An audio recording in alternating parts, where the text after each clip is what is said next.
In the midst of the pessimism and the gloom and the frustration of this present hour, there's only one hope.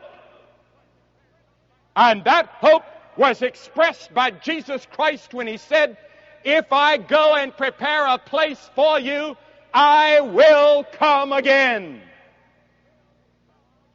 Blessed is that servant whom his Lord, when He cometh, shall find so doing.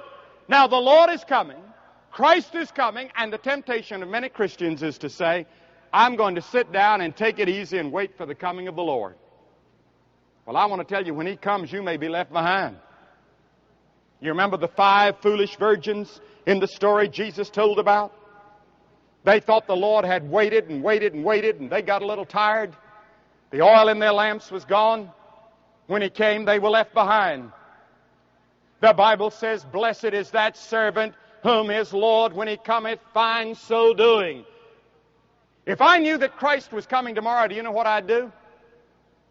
I'd do just what I'm doing today. We ought to live every day just as though the Lord's coming. You ought to have your bags packed and ready. You ought to not have your roots too deep.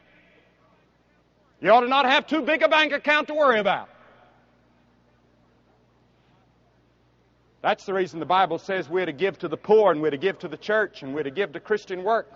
We're to be stewards.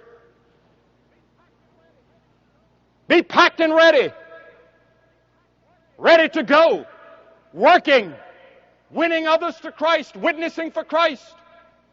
Doing all we can to help our neighbor. And above all, loving. Loving